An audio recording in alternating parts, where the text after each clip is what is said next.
नमस्कार, स्वागत है आपका कैपिटल टीवी बिहार के खास शो अंदर की बात में और मैं हूं आपके साथ आत्मजा। 2024 के चुनाव में किसको कितनी सीटें मिलेंगी, कौन विजेता बनेगा और किसको हार का सामना करना पड़ेगा, यह तमाम तरह के सवाल जो है वह चल रहे हैं और इसको जानने के लिए सर्वे भी कराया जा रहा है, ओपिनियन पोल्स भी कराए जा रहे हैं। आपको बता दें कि विभिन्न राजनीतिक पार्टियों की तरफ से अपने स्तर पर भी सर्वे कराया जा रहा है, कैपिटल टीवी की तरफ से भी सर्वे कराया जा रहा है, जिसके परिणाम हम आपको जल्द दिखाएंगे। लेकिन अभी बता दें कि हाल ही में इंडिया टीवी और एबीपी की तरफ से सर्वे कराया गया था, जिनके अगर आप नतीजों को देखेंगे तो वह काफी हद तक अलग अलग है। लेकिन एक चीज काफी कॉमन है कि एनडीए और इंडिया के बीच कांटे की टक्कर है। आपको बता दें कि दोनों के परिणाम अलग अलग हैं और जो परिणाम सामने आए हैं उसको देखने के बाद से आपके मन में भी तमाम तरह के सवाल चलेंगे। तो आइए आज उनके जवाब जानने की हम कोशिश करते हैं और जवाब देने के लिए हमारे साथ आज मौजूद हैं सीनियर जर्नलिस्ट सरोज सिंह जी। तो आइए हम उनसे बात करते हैं। सर, आपका बहुत बहुत स्वागत जी, बहुत धन्यवाद। सर, जो इंडिया टीवी की तरफ से सर्वे कराया गया है उसके जो परिणाम आए हैं उसमें ऐसा देखा जा रहा है कि बीजेपी काफी ज्यादा स्कोर कर रही है पहले के मुकाबले, लेकिन एनडीए के जो और सहयोगी दल है वह काफी कम आ रहे हैं उनके स्कोर जो है। तो आपको क्या लगता है, ऐसा क्यों है? देखिए, बीजेपी बहुत अच्छा कर रही है। ये तो तमाम सर्वे, पिछले बार भी जो सर्वे हुआ था और जिस सर्वे की बात कर रहे हैं दोनों टीवी चैनल ने किया है, उसमें तो साफ है कि बीजेपी बहुत अच्छा कर रही है। यानी 17 सीटें जीती थी पिछले चुनाव में, इस बार 20 सीटें बीजेपी के जीतने का अनुमान है, ये बताया जा रहा है। और ये टोटल काम करता है ब्रांड मोदी के आसपास, क्योंकि जो नीतियां भाजपा ने या भाजपा नरेंद्र मोदी सरकार ने लागू की है, इसका असर बिहार में भी देखा जा रहा है। और 19 के चुनाव में जो सारे फैक्टर थे वही सारे फैक्टर भाजपा को 17 से 20 तक ले जा रही है। यानी 3 सीटों का फ़ायदा आज की तारीख में भाजपा को हो रहा है। अब आपका मूल सवाल था कि सहयोगी पार्टी बहुत अच्छा नहीं कर रही है, कम सीटें जीत रही है। तो इसमें एक फैक्ट जानना पड़ेगा बिहार के नज़रिए से।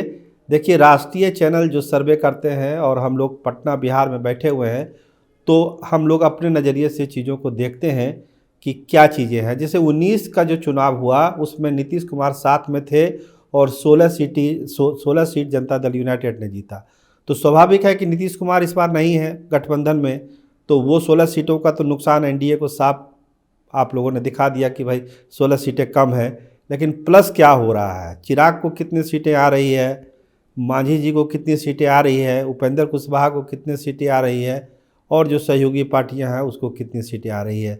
तो अभी पर आप आकलन करेंगे तो आप ये पाएंगे कि अभी जो स्थिति है उसमें सहयोगी पार्टी भी पूरी ताकत के साथ नहीं है मैदान में, और उसी का असर है कि जीत की संभावना आपको वहाँ पे कम दिख रही है। एक बार जैसे ही सीटों का बंटवारा हो जाएगा, किसको सहयोगी पार्टी को कहाँ किसको लड़ना है ये तय हो जाएगा, उसके बाद अगर जो सर्वे आएगा उसका नतीजा आप देख लीजिएगा कि वो चीज़ें, वो ग्राफ कितने तेज़ी से, जिस तरह से भाजपा का ग्राफ बढ़ा हुआ है उसी तरह आपको लगेगा कि सहयोगी पार्टियों का भी ग्राफ बढ़ रहा है। आज के तारीख में जैसे जो चिराग की पार्टी है उसको 2 सीटें दिखाई जा रही है कि 2 सीट वो जीत सकती है। पारस जी की पार्टी, जहां खुद वो हाजीपुर से उनको जीतने वाले में दिखाया गया है, उसी तरह उपेंद्र कुशवाहा की पार्टी है, जीतन राम मांझी की पार्टी है, ये सब सीटें भी जीती हुई सीटें हैं जो दिखाई जा रही है गठबंधन में। लेकिन एक बार जब गठबंधन तय हो जाएगा तो फिर ये मोटे तौर पर ये आपको दिखाई पड़ने लगेगा कि सहयोगी दल भी ब्रांड मोदी के बहाने, सहारे बहुत तेजी से आगे बढ़ेंगे। सर, एबीपी, ये तो हो गया इंडिया टीवी का, लेकिन एबीपी का जो रिपोर्ट सामने आया है, जो डेटा निकल कर सामने आया है, उसमें 43% जो है वो महागठबंधन को सीट आती हुई दिखाई दे पड़ी है, मतलब 43% उनके चांसेस है। तो आपको क्या लगता है कि ये एमओआई समीकरण की अगर बात करें तो उन्हीं का वोट परसेंटेज 30% के आसपास आ जाता है। फिर नीतीश कुमार जो कि यह दावा करते हैं, उनकी पार्टी दावा करती है कि उनके पास 10% का वोट है, तो उनकी वोट बैंक कहाँ चली गई अभी? देखिए, आपके इस सवाल का भी जवाब हम देंगे, लेकिन जो आपने एबीपी न्यूज़ का सर्वे वाली बात की थी उसमें ये दिखाया गया है कि नीतीश कुमार की पार्टी जो है वो 7 सीट जीत सकती है। यानी जो 16 सीटें पिछले बार जीती थी, इस बार 7 सीटें वो जीत सकती है। यानी 8 सीटों का नुकसान नीतीश कुमार को हो रहा है, अगर उस ओपिनियन पोल को आप अगर मानते हैं, उसके डेटा को आप सही मानते हैं तो 8 सीट का सीधा नुकसान है। तेजस्वी यादव की अच्छी स्थिति है। वो चूँकि 0 पे थे, 7 सीटों का अनुमान उनको दिखाया गया है कि 7 सीटों का फ़ायदा हो रहा है। कांग्रेस भी 1 सीट गेन कर रही है। 1 सीट जो वो जीती थी किशनगंज वाली, 1 सीट का और इजाफा एबीपी इंडिया टीवी के सर्वे पे उनको दिखाया जा रहा है। तो लब्बो लुबाब इंडिया टीवी के सर्वे का यही है कि बीजेपी बहुत अच्छा कर रही है, सहयोगी दल आपको अच्छा करने की ज़रूरत है, लेकिन तेजस्वी को फ़ायदा हो रहा है, कांग्रेस को भी फ़ायदा हो रहा है, लेकिन सबसे बड़ा नुकसान हो रहा है नीतीश कुमार को, जिनके सांसदों की संख्या घटकर 7 रह जाएगी, जैसा एबीपी न्यूज़ का अपना ओपिनियन पोल बोलता है। अब आपके दूसरे सवाल पर आते हैं, जो एक सर्वे हुआ है एबीपी न्यूज़ का। तो एबीपी न्यूज़ ने दिखाया है कि 43% वोट परसेंटेज महागठबंधन को मिल सकता है। तो आपका सवाल है कि ये इसमें किसका है परसेंटेज, वोट किसका है? तो अभी जो जातीय सर्वे हुआ है, तो उस जातीय सर्वे में सभी लोग जानते हैं कि माई का वोट कितना है। 16% मुसलमानों की आबादी है, 14% जो है वो यादवों की आबादी है, यानी कि 30% आबादी मुसलमानों की है। तो 30% तो माई वोट आरजेडी अपना दावा करती है। अब बची हुई 13% की वोट है। तो 13% में कौन कौन लोग हैं? उसमें कांग्रेस भी है, माले भी है, जनता दल यूनाइटेड भी है, ये सारी पार्टियां हैं उसमें। तो उस 13% में आपको पिछला जो चुनाव हुआ 19 का, उसमें लगभग 8% वोट जो है वो मिला था कांग्रेस को। तो 8% और निकाल दीजिए आप, फिर माले का निकाल दीजिए।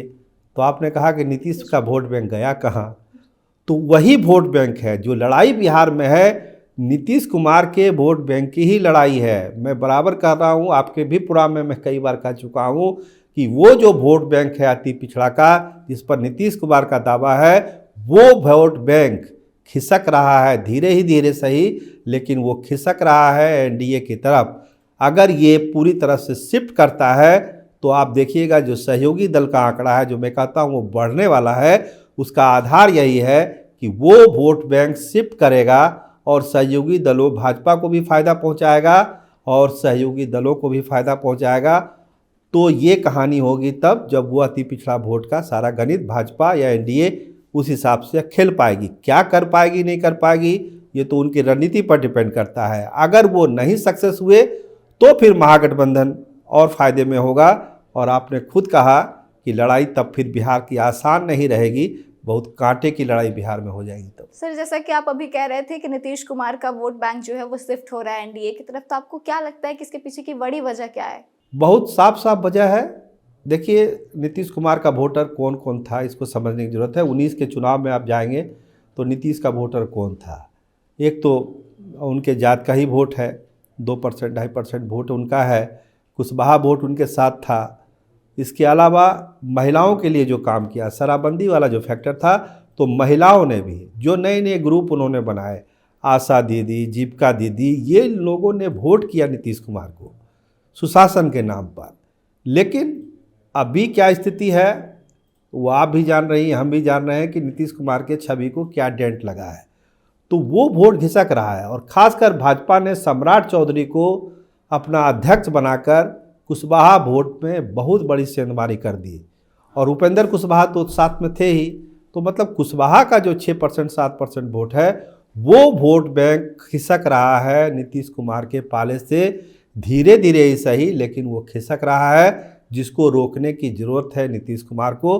वो रुकेगा या ना रुकेगा ये तो वक्त बताएगा, लेकिन उसमें सेंधमारी करने में भाजपा पूरी तरह से सफल हो गई, जो नीतीश कुमार को काफ़ी नुकसान पहुंचा रहा है, उनके वोट बैंक को। उनके जो जात का वोट है वो तो उनके साथ आज की तारीख पे भी है, महिलाओं के वोट परसेंटेज घट रहा है, और सबसे बड़ा जो कुशवाहा वोट बैंक है वो उनके हाथ से खिसक रहा है, वो जा रहा है एनडीए की तरफ शिफ्ट कर रहा है, जिसका नुकसान महागठबंधन को भी हो रहा है और नीतीश कुमार को तो हो ही रहा है। बहुत बहुत शुक्रिया सर आपका। जी बहुत धन्यवाद। तो सुना आपने क्या कुछ कहा है सरोज सर ने, लेकिन आपको बता दें कि जो सर्वे आया है और उसके आंकड़े जो निकलकर सामने आए हैं उसको आप देखेंगे तो एक तरह से देखें तो भाजपा को काफी ज्यादा वोट आ रहे हैं और भाजपा के बल्ले बल्ले हैं। लेकिन वहीं दूसरी तरफ नीतीश कुमार को काफी मेहनत करने की जरूरत पड़ सकती है, क्योंकि नीतीश कुमार का पहले से बनाया हुआ जो वोट बैंक है वह कहीं ना कहीं एनडीए की तरफ खिसकते जा रहा है। बाकी आप पूरे मामले को कैसे देखते हैं और आप इस सर्वे से कितना सहमत हैं, आप अपने विचारों को हमें बताएं। और और आगे की तमाम खबरों के लिए बने रहे हमारे साथ, देखते रहे कैपिटल टीवी बिहार। धन्यवाद।